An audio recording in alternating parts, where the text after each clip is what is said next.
everyone. Today I have a pop-up tutorial for you, and it's on the wheel. You've probably experienced it before. You spin it and the image changes. Well, today you get to learn how to make it yourself. So let me know in the comments if you think you're going to make it, and also don't forget to subscribe and thumbs up. All right, enjoy the video. Today's pop-up tutorial is on the wheel. It's pretty straightforward with just two things to remember. You want to make sure your hub is not too tight or too loose. This will make more sense later on. But to start, you will need one circle for your wheel. Mine is the green one.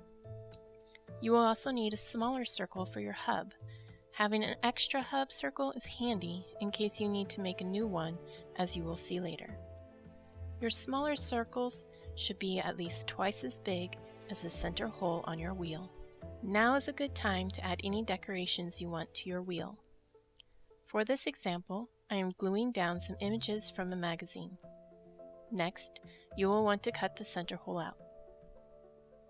When decorating your wheel, you will want the edge around the circle to not have a decoration. So if you forget to leave the edge blank like I did, no worries, it's easily fixed. Trace your wheel so you will have a duplicate and then cut out the center. Glue down on top of your wheel and trim the edges. Now you have a decoration-free edge.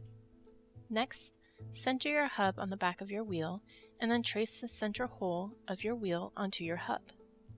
Draw two strips, one starting from the bottom of your center circle to the bottom edge, one starting from the top of your center circle to the top edge. These will become your hub pivot. Now cut the lines up to the center circle. Fold the strips up. Now you'll want to test the fit. Pinch the strips together and insert them into the back of the wheel. Here you can see mine is too tight. The strips won't fold down easily and it won't turn. To fix it, just recut the strip a smidge into the circle on one side. Refold the strip, insert into the hub, and test again. Here you can see mine is too loose now. I cut too far in and the wheel wiggles around too much. This is not good because it will be sloppy and not spin correctly. If this happens, just cut a new hub and try again. Trace your circle, draw your strips, cut, and test. When adding your wheel to your piece, it will end up being between two pieces of paper. To be able to spin it, you will need to cut a tab out along the edge of where you want to turn it. So line your wheel up to the edge and mark a little above where the wheel meets the edge and below. Then mark where your edge ends just before where your decoration starts. This makes sure your decoration does not show up on the edge. Now draw your inside straight line a little shorter than your marked edges, making sure you have both the front and back pieces of paper together. Then cut at an angle from the edge marks to your inside line, and then the straight line. You now have your spinning edge. Next, we need to attach the hub to the inside of the back piece of paper. To do this, first add glue to the back of your hub. Then align your hub with the wheel on it to your spinning edge and press to secure. Now you have a working wheel.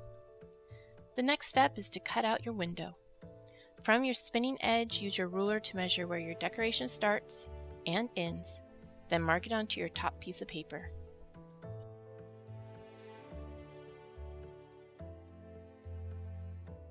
Use an X-Acto knife to cut out your window. So making the wheel is pretty straightforward.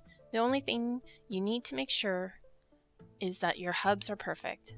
You don't want it too tight to where it can't move, and you don't want the hub too loose or you'll get a sloppy view through your window. This next step is optional. You can glue a cover onto your hub. I find this is only useful if you are not putting your wheel between two pieces of paper. All you need to do is glue a circle or whatever shape you want onto the strips. Alright, I can't wait to see what everyone makes, and leave tips down in the comments for others to learn from them.